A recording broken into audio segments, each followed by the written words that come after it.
So I want to tell our viewers first about the methodology used by C-Voter in this political stock exchange tracker for us. So a sample size of 2,215, margin of error is about 5%, and field dates are between the 7th and the 10th of June. So this is a long-running tracker that we have with C-Voter, and we ask people questions which we think are important that week. And I'll take the first question from this week's tracker of the political stock exchange. Can Prime Minister Modi handle the compulsions of a coalition government? So let's take you through the responses to this question and show you what voters and respondents in this India Today poll really have to say. So you look at the divergence between those who are NDA voters, where three-fourths of the respondents say yes, he can adapt, and amongst India Alliance voters, 47% say he may find it difficult, whereas amongst the NDA voters, many more say that he can adapt. So far fewer believers amongst the India Alliance voters and far fewer naysayers amongst the NDA voters. That is quite along predictable lines.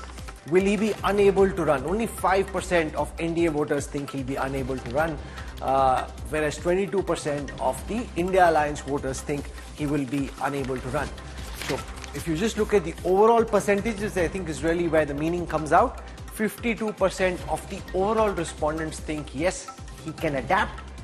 30% say he'll find it difficult to adapt. 13.5% say he cannot adapt. 4% say they don't know. But 50% saying yes, he can adapt. 3 in 10 saying he may find it difficult. Let me introduce you to some of the guests joining us for this week's edition of the Political Stock Exchange. I have Harsh Gupta Madhusudan, author of A New Idea of India. Amitabh Tiwari is an election analyst and researcher. Shankar Iyer joins me, political economy analyst and author. Sanjay Jha is with us as well. I want to go across to Amitabh Tiwari first, because you got a situation where 50% plus respondents, 52.1 say yes, he can adapt, because Prime Minister Modi is oftentimes proven his detractors wrong. How will he do foreign affairs? You know, he showed he can do it. Oh, he's got a provincial Gujarati mindset. Can he run India? He showed he can do it. So I think on balance, in response to this question, the majority of respondents seem to think, yes, he can adapt to the compulsions of a Modi government, Amitabh.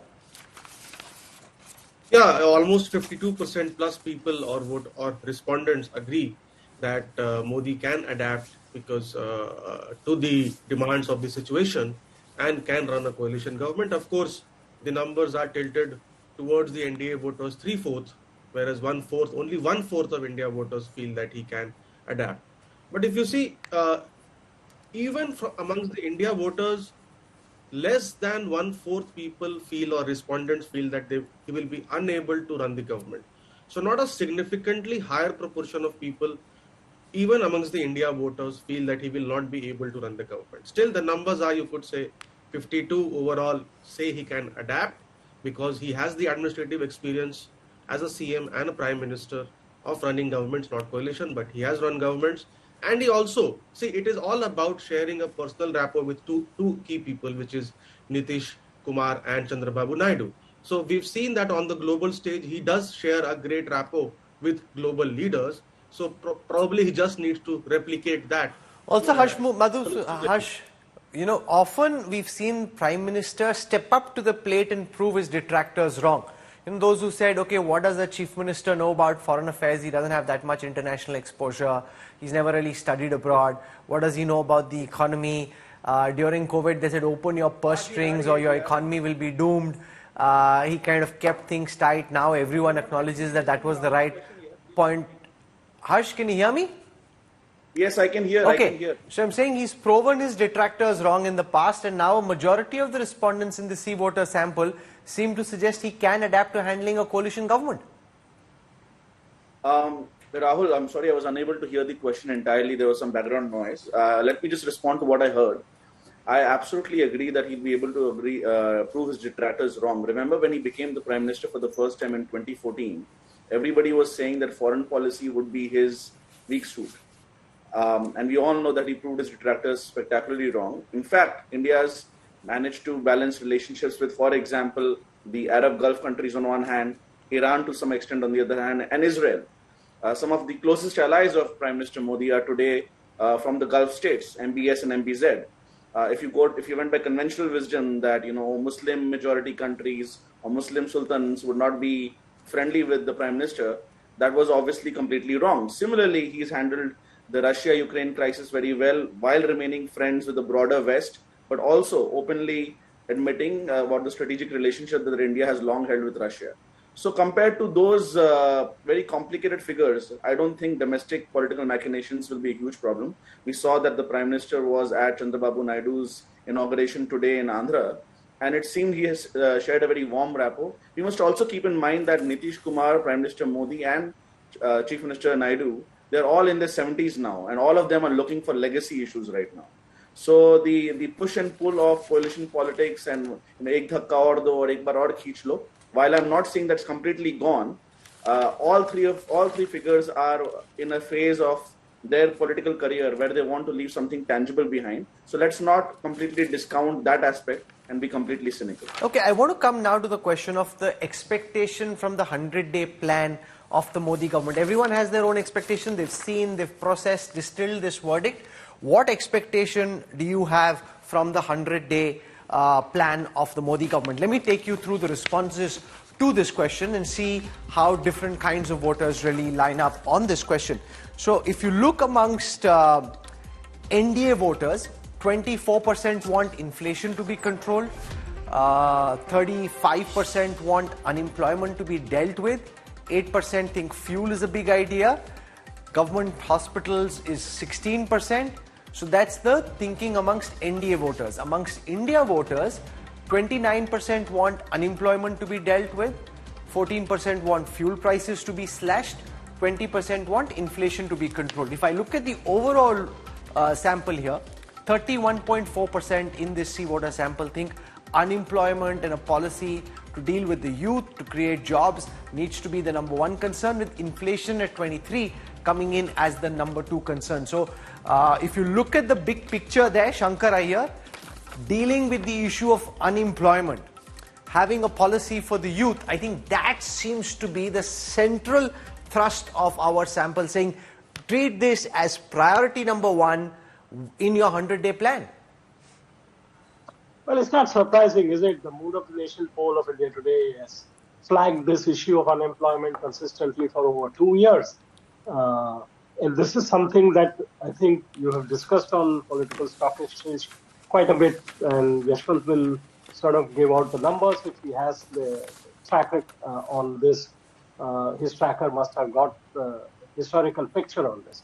The question always, Rahul, is how do you deal with what you heard at the campaign? And in the campaign, there is no doubt that unemployment has been a big issue. The erosion of margins and the erosion of seat count shows that there has been issues. Wherever there has been distress, both agri distress or youth unemployment has sort of popped up on the final outcomes. So the question about unemployment is really how do you rejig the economy to create jobs? How do you sustain jobs? And in this, there is the immediate and the legacy issue, which is much of the reforms that need to be done are vested in the state governments. The BJP rules over 12 states, and they have not exactly been proved to be the model states that Mr. Modi created in Gujarat. And the second part of it is agricultural distress. So the center withdrew the law on farm reforms. Did the states adopt it? I don't think so. The third part is that we have a futuristic challenge ahead of us. India's largest exports are services, IT services exports. India's largest private sector employer is the IT sector. AI is impacting already, it's visible, these two factors. How does the government look at this? How does the government address this? Those are the issues that people want addressed. There is a definite anxiety about the future in the economy, particularly in the 18 to 35 age category, which seems to have for the first time moved away a bit from the BJP in the exit poll data that Pradeep Gupta had put out. So I think the big question, whether he is able to manage a coalition or not, Rahul, is about how he deals with issues And the proof of the pudding is in the eating. Okay, so now let's come to the next question. I want to introduce Yashwant Deshmukh as well, who's now joined us. And I want to deal with the question about the opposition. Will the results lead to a stronger opposition? I think that's the critical question. Let's look at the responses to this question. So amongst India voters, 71% saying yes, it will lead to a stronger opposition. Amongst NDA voters, 52% saying yes, it will lead to a stronger opposition. 31.2% of NDA voters saying no, it will make no difference. If I look at the overall numbers, 62% of the respondents feel that yes, this will lead to a stronger opposition. So what's very clear, Sanjay Jha, is that the people's expectation is that this verdict will lead to a stronger opposition. And that's really one of the key expectations from this verdict, that, okay, a stronger opposition which can keep the government in check. Yeah, absolutely, Rahul. Let me tell you that this is basically not a mandate for one political party to govern India. So when I tell you, for example, that it is a fractured mandate, because the BJP was hoping to win 370 or 400 seats on their own, we need to realize this is the people's verdict, not some rhetoric that we are indulging in just because we are part of the opposition. And the fundamental point, is this, that when you look at the issues, they were flagged off in a CSDS survey long earlier, even when the elections were on. My basic concern with this government, and it will be tested soon, is that this government frankly ran this entire campaign on the assumption that it was done and dusted after the Pran Pratishtha happened in the month of January. But the real bread and butter issues which are now surfacing, in your opinion, in your current poll, tells you that unemployment, food inflation, that is the core part, that is really the one that has destroyed a large part of India's rural and urban, struggling middle class and those in the lower category. They have been devastated. Now, if you look at the coalition, Rahul, as a whole, when will it get tested? It will get tested when the BJP party as a party is actually got a comment on Chandrababu Naidu's manifesto. You should read that, on what plans they have for the emancipation of minorities. I personally feel it's a good manifesto. But on the other hand, you have a political party that has publicly been hugely critical of exactly the same elements of the manifesto of their partner in Andhra. So I think that's going to be the test. The CAA is going to be a test. How are you going to implement the CAA? Will the one nation, one poll happen? Will Chandrababu Naidu and Nitish Kumar go with that? I think in terms of cooperative federalism, that is an absolutely no-go. I don't see Mr. Modi being able to push through that at all. Then these were his big agendas pre this election. And my one point to one of the gentlemen on the program who talked about the foreign policy, let's be real here, Rahul. India's neighborhood policy is a disaster. China has encircled India through its investments across our territories around in our neighboring area. And we are also hugely responsible for showing the kind of hubris that we have demonstrated. Okay. And I do believe India is voting for the old idea of India, not for the new idea of India, which I presume... Now this is an important point that Sanjay Jha and several commentators who lean towards the opposition are making, that India is voting again for the old idea of India, not for this new idea of India. Yashwant Deshmukh, the thing is, after the results come out, everybody has his own interpretation.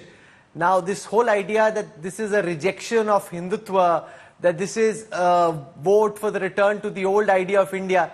Now, Sanjay Jha would like to believe it, but what's your reading of the data? Is it really a rejection of the new idea of India as it was coming up, or is Sanjay Jha getting carried away with what he'd like to believe to be true, but maybe doesn't necessarily reflect the results? Well, everybody is getting carried away probably to a bit by oversimplifying, this mandate. That's a different discussion, because every point that can be given as a, this is why it had happened, I can give a counterpoint. This is not exactly it has happened in the exactly neighboring state, So yeah, I'm not getting into that debate.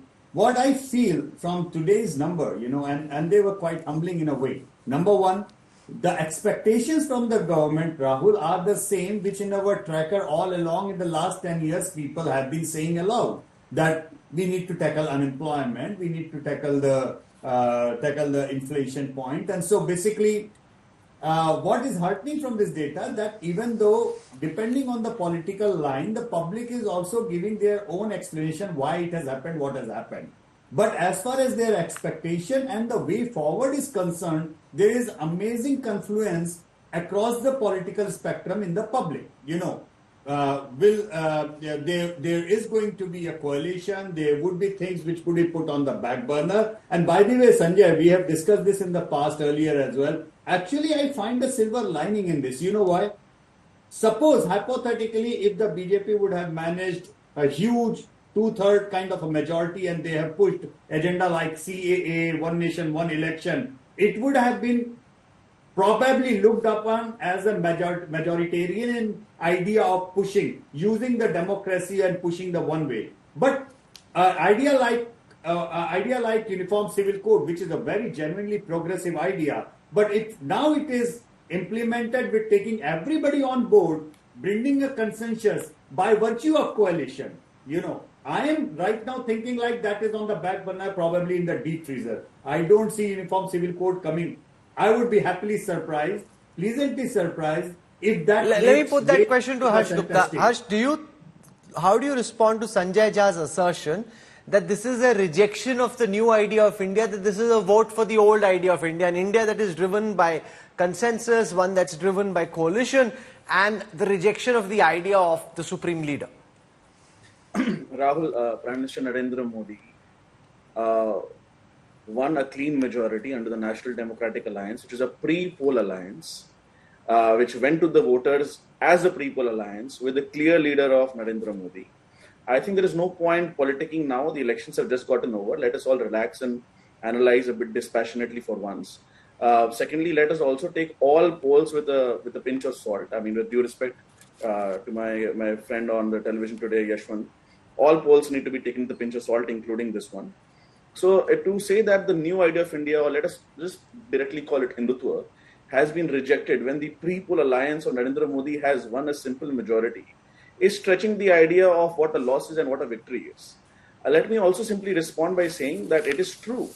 He mentioned something I had mentioned about foreign policy. The Chinese, encroachments into the subcontinent have increased. That is correct. However, the ratio of GDP of China to India has been stable to falling, actually, in the second term of Prime Minister Modi, whereas again, I don't want to politic, but under the UPA 1 and 2, it went from 2 times to 5 times. So the important point is this. There is a trend, there is a structural trend in politics, and then there are cycles around it, right? You kind of overshoot, then you mean revert, you overshoot in the other direction. The structural trend in Indian politics is towards Hindu consolidation, is towards the dilution of caste. And just like in 1993 UP polls, you had a massive verdict for the BJP, and then you suddenly had a Mandal moment. So there is always a mean reversion. But the overall structural trend is towards... Okay, that's an interesting thought that you put out. Let's get Amitabh Tiwari in on this.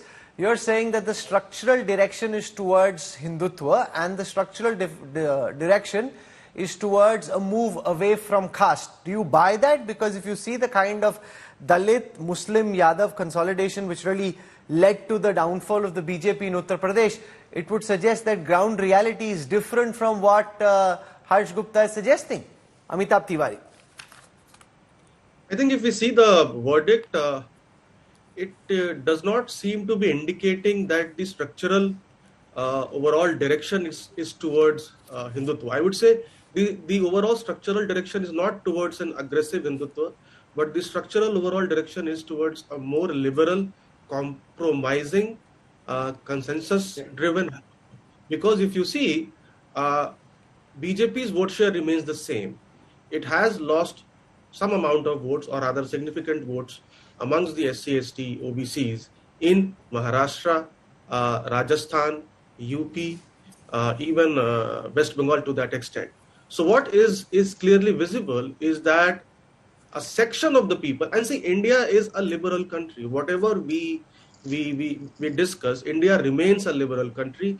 An aggressive sort of an Hindutva is not liked by many people, largely the neutral and the middle class voters. If you see the class-wise voting as per CSDS, the poor and the lower socioeconomic class people have largely the voting pattern towards the BJP has remained the same. So they have been able to hold on to that. However, amongst the middle and the rich class, BJP has lost, or the NDA has lost 3% each vote share according to the CSDS poll data. Okay, Rahul, let me put that question to Yashwant Rahul. Deshmukh. Everybody wants to come in, and this is really getting exciting as far as the debate is concerned. Everybody has their opinion. We're trying to look at the data.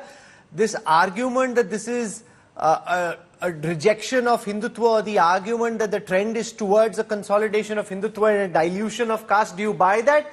Or do you think that while, Hindutva proponents would like to believe that, the real data from this election suggests that's not the case?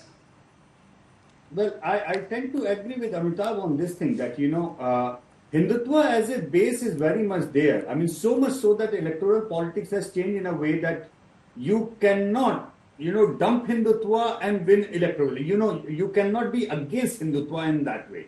So, I have said this more often than not that, that you can be pro-Muslim and win election. Not an issue. You cannot be anti-Hindu and win election. That's not going to happen. But at the same time, Rahul, one thing verbatim across the spectrum, including even bigger section among the BJP voter, NDA voters has come in that Hindutva is fine, Mandir is fine. Ye Hindu Musalman jara kam kijiye.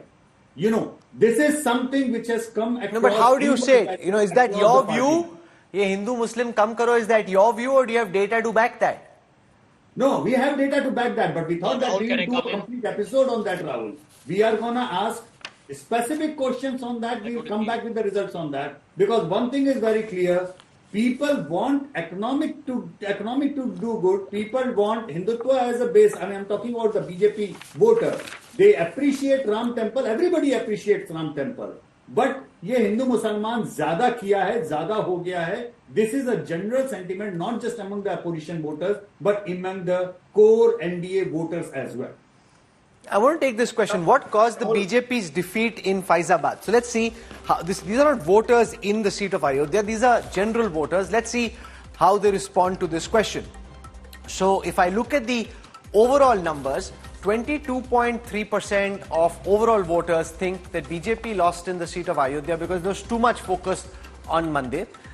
11% say anti-incumbency against the sitting candidate Lallu Singh. 12% say it's because Samajwadi Party fielded Dalit candidate Avdesh. And 36.7% say it's because of BJP's overconfidence.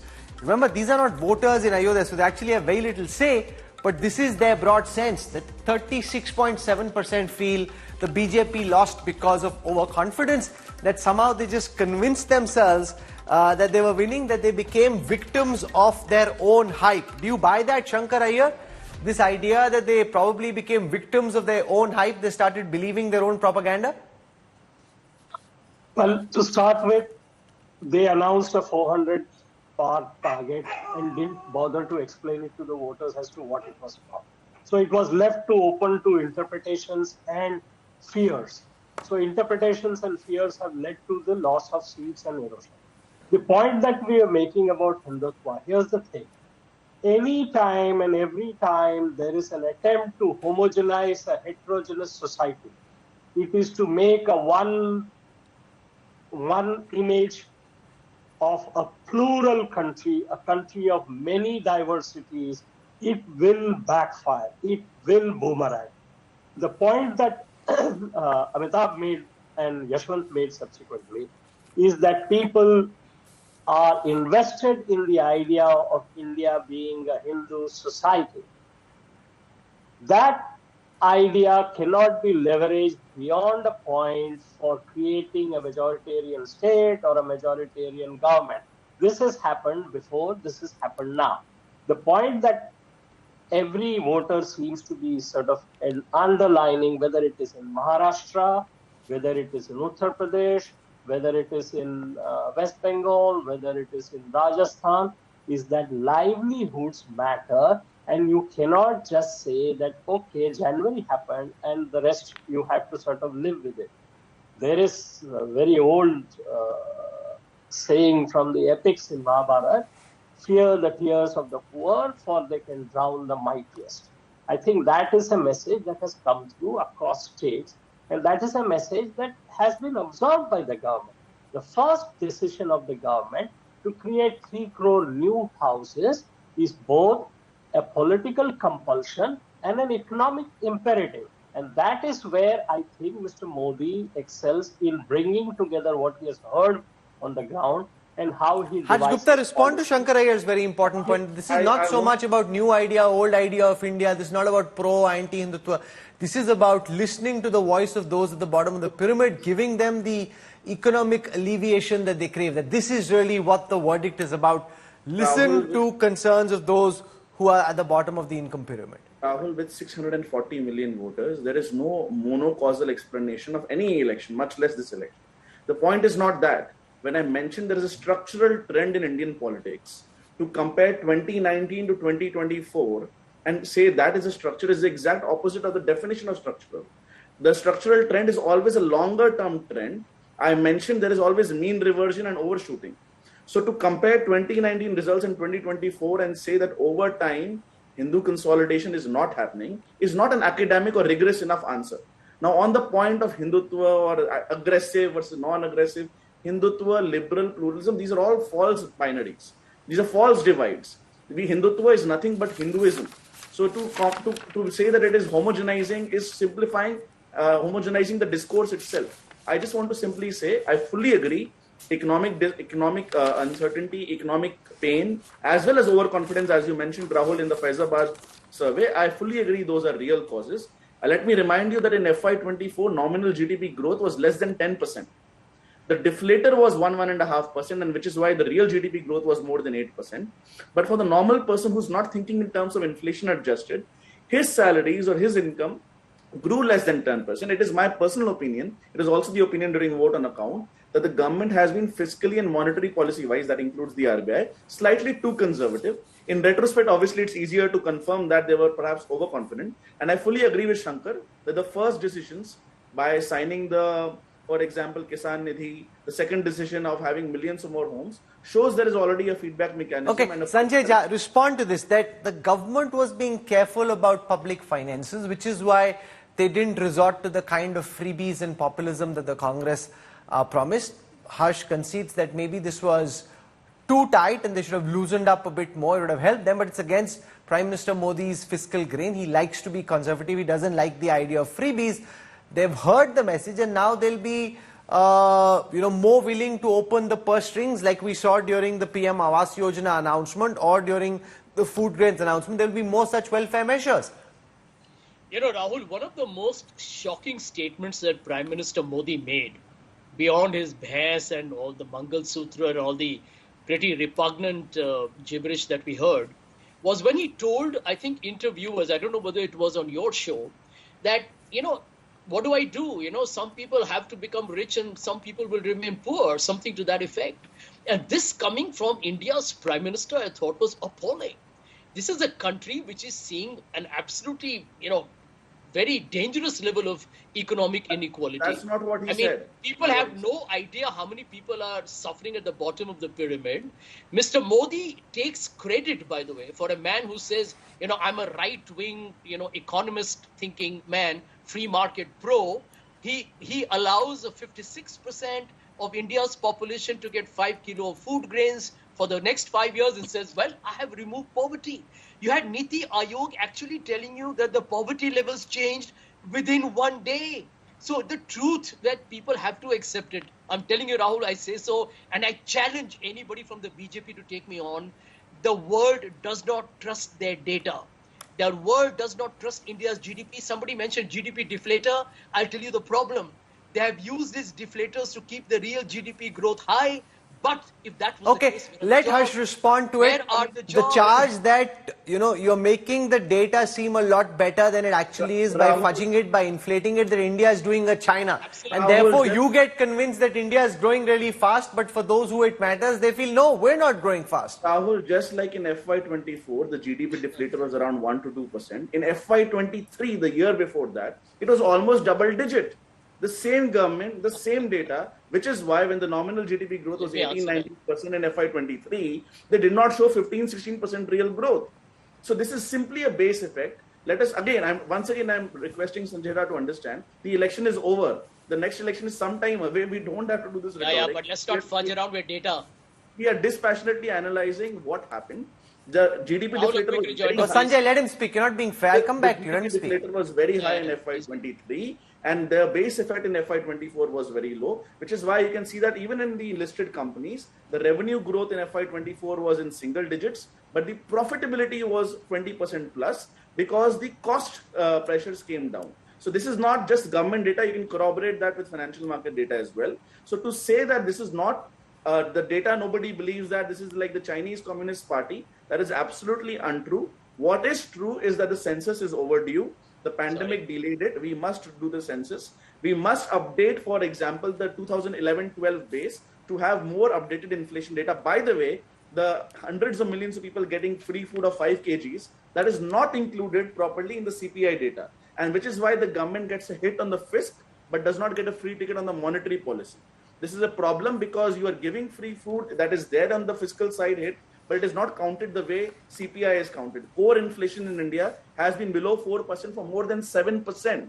Food inflation is above 4%, but then that does not account for 5 kilos. Rahul, a quick response. I want to come to the next question. This is to do with, just 1 second, Sanjay, I'm coming back to you, but since this is a show around the questions that we've asked, I want to ensure that none of the survey effort goes waste. So just bear with me for a moment. What worked for the Samajwadi Party Congress India Alliance in Uttar Pradesh? Now, if I look at the various options and take you through what different categories of voters have said, 22.5% say there was consistent messaging on unemployment, which is what worked.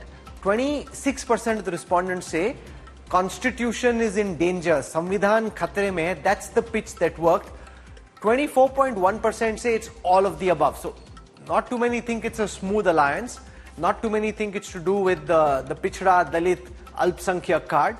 Most think it's because of the fact that they had this idea of constitution is in danger, and 22.5% says the messaging on unemployment, and 24% say it's all of the above. So I want to put this question first to Yashwant Deshmukh. Yashwant, this idea that Samvidhan khatre mein, BJP is considered to have the best narrative factory or propaganda machine, or get their voice out, get their message out to the public, typically. But this issue about Samvidhan khatre mein, it's almost as if the opposition created an issue where it didn't really exist, picked the constitution in their hands and ran with it with such ferocity that it really became one of the biggest issues of this election. And the BJP tried very hard to counter it through the barbs on Muslim reservation, etc., but they simply couldn't. Well, Rahul, even more interesting is the point that be it India voters, be it NDA voters, they are kind of agreeing on these pointers. What has worked and what didn't work for that. And that's a very interesting way of looking at how the public is reading the mandate, And yes, the opposition was smart enough to twist that change in the constitution tune with the reservation that they will, bring down the reservation policy, and like that, politics is about how you fix the narrative, how you toe the narrative. And BJP, by and large, in the 10 years has been a champion of that. But I think this time, on this particular narrative, I think on this one occasion, they had to face the checkmate on that. Reason being, after a long time, and probably when those who are watching or going through the social media and everything, I could sense, I might be completely wrong, Amitabh, but I could sense that BJP's entire social media narrative mechanism could not match the narrative mechanism. Harsh Gupta, do you concede this? Usually it's the BJP that sets the agenda, the opposition is scrambling, trying to respond. Here the opposition created an agenda which never existed. There was no real plan of ever dismantling the constitution, but yet they put it out with such ferocity, and it also happens only when people are willing to believe it. So obviously people felt there was a grain of truth, and one thing led to another. It became one of the biggest issues, and the mightiest narrative machine that we know couldn't counter it. So Rahul, I'm not fully disagreeing with you. Let me just say, let us be very specific. To run fake videos, completely fake videos of former president and current home minister, BJP president, Amit Shah, saying that quotas will be removed, caste quotas will be removed, when he, as you rightly mentioned, never ever said that, I would not exactly use the word smart for that. I would use the word fraudulent or cynical for that. But nonetheless, I fully agree with your point that perhaps if there are a lot of people willing to buy it, there is some introspection necessary to be done about the broader narrative without in any way denying the fraud that was done. And therefore, to that extent, the BJP's overall social media might need a course correction, because in 2014 to 19 to 2024, it was perhaps more organic. Of late, perhaps it became slightly inorganic. That does not mean that they did not do a good job. We should also not discount the fact that a lot of foreign powers spent a lot of resources for influencers who were not necessarily living in India to try to influence this election. Okay, Sanjay Jha is blaming social media influencers allegedly paid by foreign powers, like Indira Gandhi is saying Videsh ka haath hai isme in the Modi defeat. Or not, this is far from a defeat, frankly. Just the fact that there were, which is why we need to look at victory and defeat in the right lens. 240 is still one of the best performances by any party in modern India. But he's saying Videshi powers ka haath hai. Let Sanjay Jha respond to that. The right wing is expert in creating conspiracy theories and fake news, and they have been answered in this election. Let me also tell you, Rahul, for the benefit of your viewers, Modi's 240 is actually, frankly speaking, a defeat, political and moral, because this was not a level playing field contest.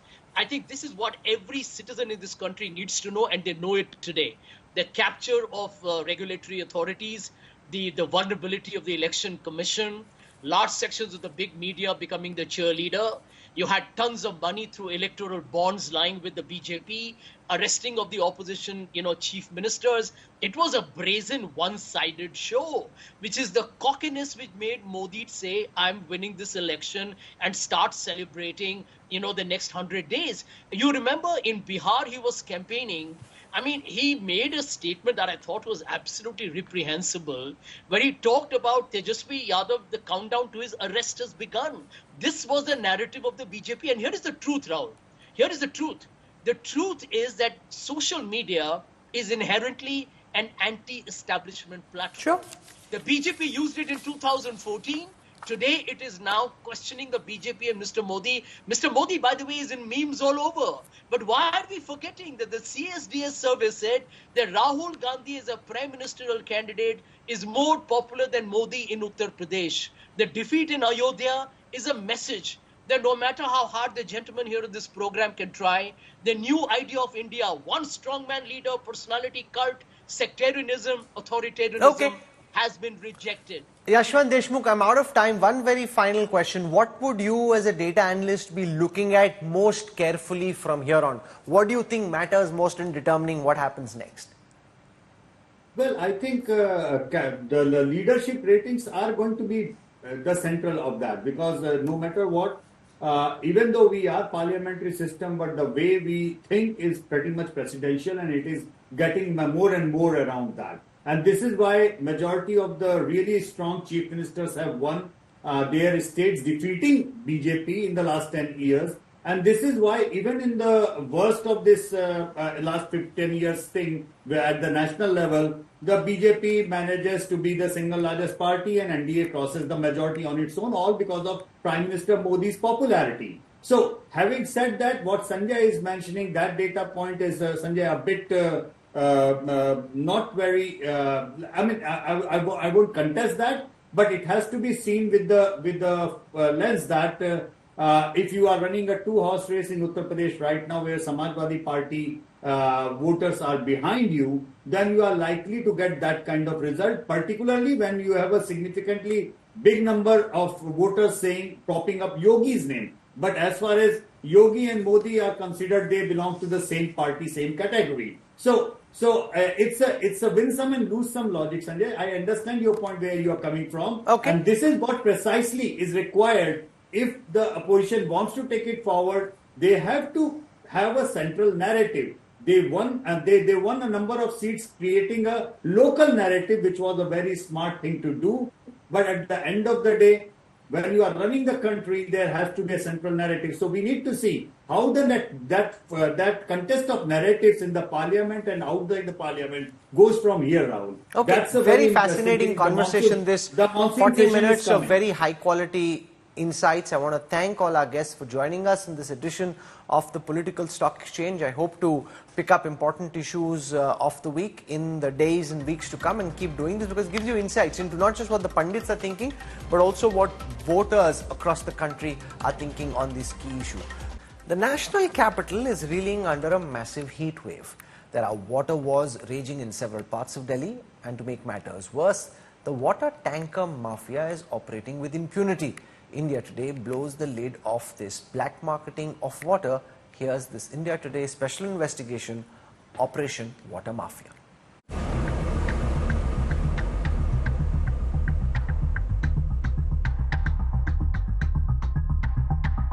India's capital, Delhi, is thirsty and parched.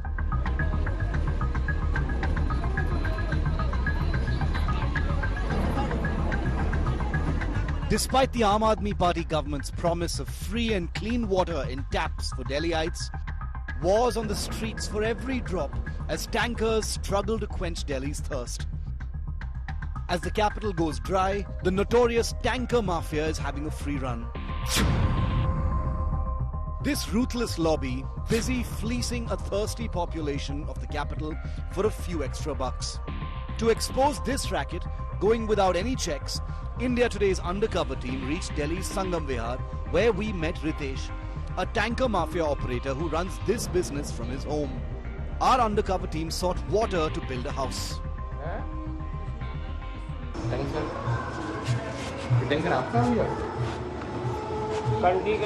Tanker मिल जाएगा हैं Saket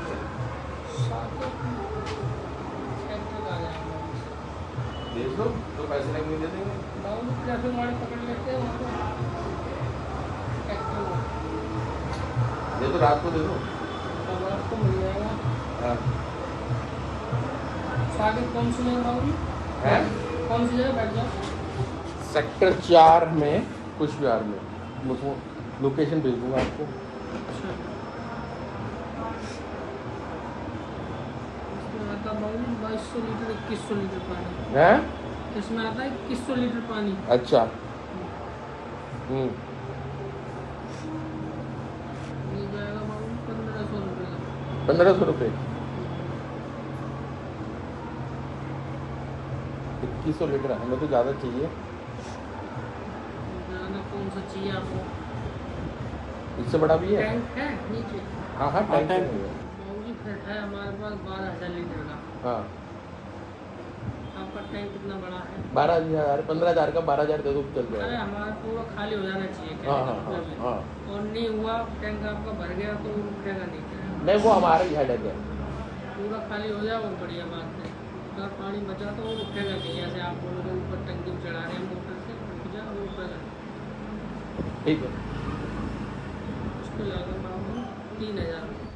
The water mafia operates in almost every street of Sangam Vihar, the worst hit by Delhi's water crunch. 2 streets away, we met Mohan, who not only had an illegal borewell, but also a huge water tank inside his home.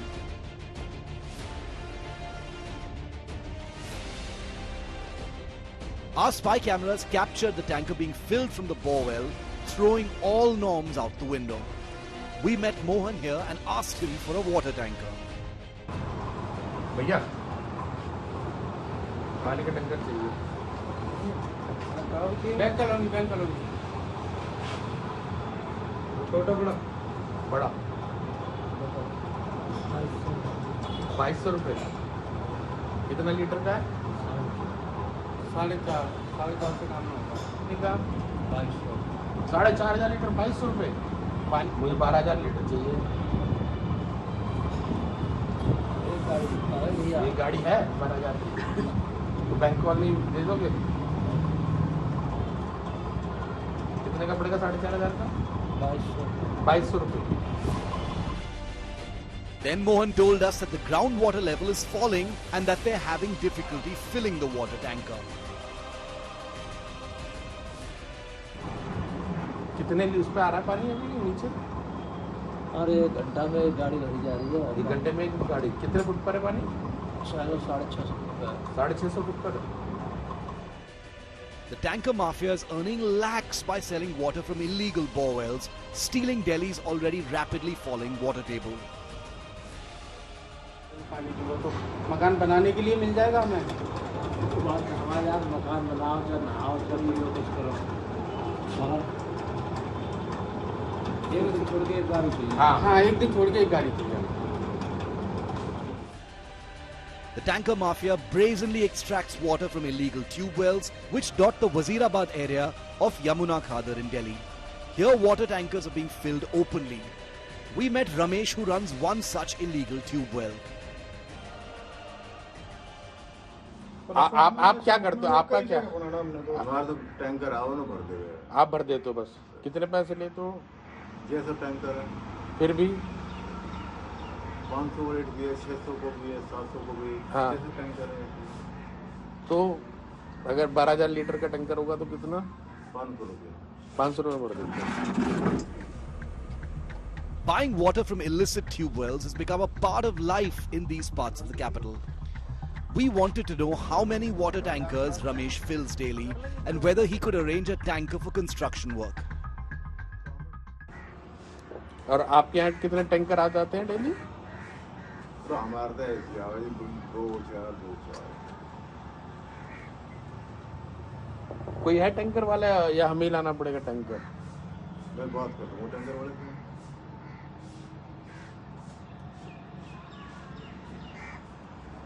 ठीक है, हमें ना हम godown बना रहे हैं। कई जगह बनाने हैं। पानी कैसा आपका? पानी मीठा जी। पानी मीठा है। यमुना का ही होगा तो लगता है। यमुना का लगता ही होगा पानी तो। अभी भर रहा तालाब को। आगे भी भर रही। हम यहाँ नए नए इस एरिया में को पकड़ के कह रहे हो। अगर पंडित है या और भी है, उनकी अपनी सेटिंग है। तो बस उनकी अपनी सेटिंग है ना? आप दिल्ली में पानी गिर रहे हैं, सारी दिल्ली में। सारी दिल्ली में गिर रहे पानी में। यहीं से आप यहाँ से भर रहे हैं? कई जगह है यहाँ से भर। अच्छा। कितने टूल लग रहे थे? कितने लग रहे टूल? यहाँ इतनी सामने लग रहा। अच्छा, सामने कहाँ पर? हाँ, वो नीचे उतर गए। नहीं, सामने कमरा बना। अरे वो लग तो रहा है सामने। अच्छा ये? हाँ। ठीक। तो जो रोड पे लगा रखे तो वो रोकता नहीं। मैं रोड पे लगा रखे तो रोकता नहीं। पानी कमी तो है ही ना, पहाड़ ना राजस्थान यहाँ नहीं। एकदम ना बराबर बेरी तालाब और कौन रोकता है? The big question, who will rein in Delhi's water looters, or will the water mafia continue to plunder Delhi of its precious pani? With Nitin Jain in Delhi, this is India Today's special investigation team. For your time and your trust, thank you very much. I look forward to seeing you at 8 p.m. tomorrow. Goodbye. Good night.